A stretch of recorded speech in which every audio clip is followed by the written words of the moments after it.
I think AI is the next step of the digitalization, and it's actually, I would say, a structural evolution of our industry. Mm-hmm.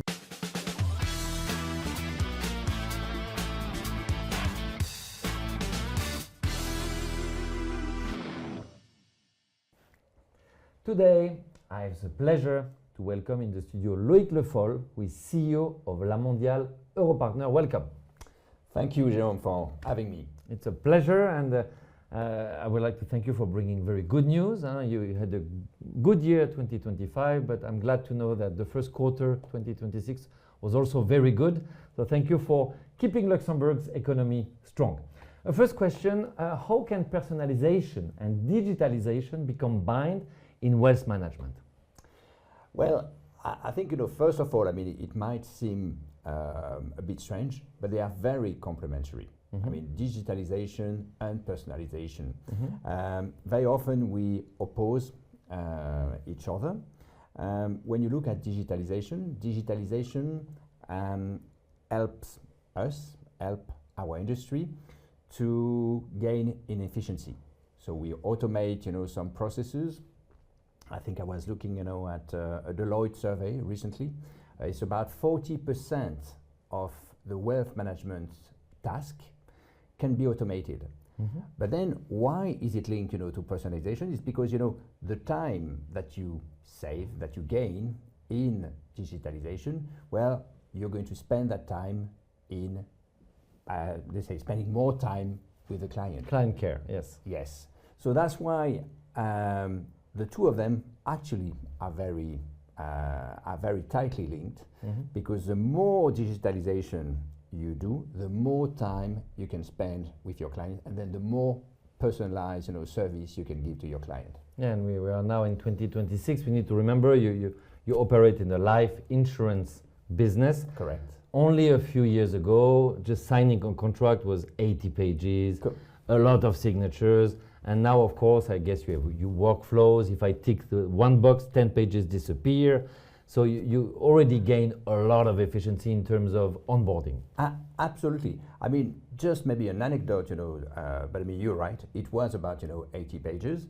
But you've got to have in mind that some clients still prefer to have, the 80 pages manual, signature. So we are at the moment at a stage where we've got to have hybrid solution. Mm-hmm. So we've got to prepare the future.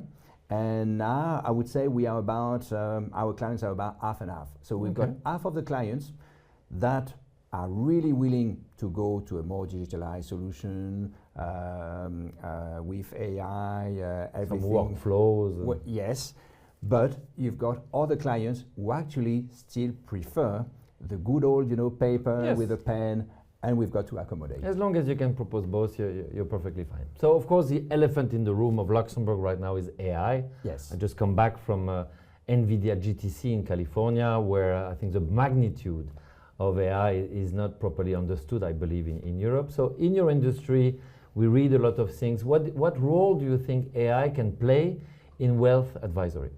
I think AI is the next step of the digitalization, and it's actually, I would say, a structural evolution of our industry. Mm-hmm. What I mean by that is that it's not a revolution, because very often we hear about, it's a revolution.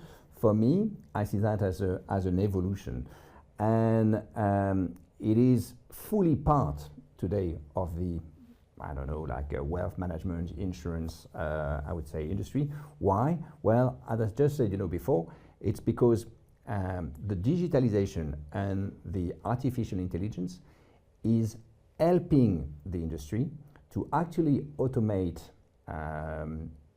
tasks that are with low value added, and so that you can spend more time with the client. Mm-hmm. It gives also the possibility for clients to have access to more information, mm-hmm, more quickly, which is very important, because nowadays clients are used to, use Amazon every day. They go back home, they click, they've got, Netflix. So they are used to that, I think the word is immediacy of service. And basically the digitalization and the artificial intelligence are helping the industry to give that level of information, of service to the client, but it's actually then, you'll be surprised, but clients that are using digitalization, I would say product, whether it's a banking product, whether it's an insurance product, are then interested to have more time spent with their advisors, whether it's face-to-face, but actually, so the human contact is even more important, because you can have more time with more added value service that you can offer to your clients. So it's very important. And then the service can be also of better quality. Of course. You are going to elevate, so to speak, your service, because before maybe I don't know, I would spend 20 minutes with you just to give you some numbers of the market, etc. Whereas now the client has got all the information when he comes to see you, and then we are going to talk about potentially the future, and AI is going to tell us about maybe your risk profile. So it's going to help us to find some patterns that maybe you wouldn't have seen yourself, that I wouldn't have seen. It's going to say, well, I don't know, Jérôme, maybe here, look, there's something. Can we discuss about it? It's going to help you also maybe to in terms of new investment, but I would say it's not a question of competition, because sometimes we hear that AI is going to replace human. My take into that is that in the insurance, in the financial, in the wealth management industry, it's not. And actually it's a combination of both. I mean, if we see, I think it was a few years ago, we saw the robot advisory coming, and everybody was saying that's it. At the end, there would be no more wealth managers, everybody will use their robot. The robots are perfectly fine. Still today, what works really well is the combination of the robot with the human. The robot gives you some indication, some information, and at the end you've got more time to discuss with your advisor. Yeah, I think we all have to keep in mind that wealth management is a people's business.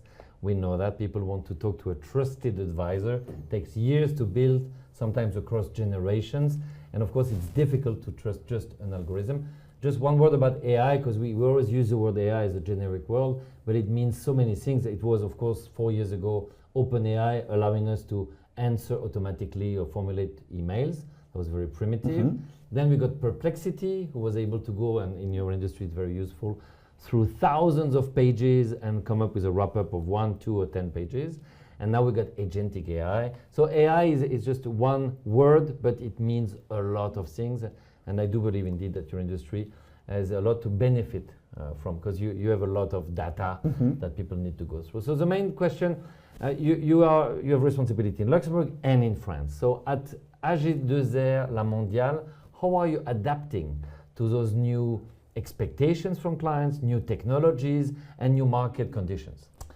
I mean, in our group, as you know, we started investing in digitalization early. So it started, before the COVID. It accelerated during the COVID period. And 3 years ago, I mean, the group decided to launch our own AI engine, which is a kind of best of breed. So it goes and take what is best with ChatGPT, Claude, Mistral, etc. Why? Because we've got 15 million clients, and then of course the data of 15 million clients is extremely diverse, but important. So we want that to critical. Exactly, we want to keep that in house. So what we've done, I mean, we've started, very early. We started to acculturate, everybody in the company, because very often as well, we tend to think, well, AI is going to improve the operation. But no, I think that AI will improve the HR function, will improve the product function, will improve the sales functions. So that's why, little by little, we put in the mind of everybody that they will have to work with AI tomorrow. That the AI will not be here to replace them, but that they will have to work together. And now we are at a stage where each of the teams have actually found a solution where AI is helping them.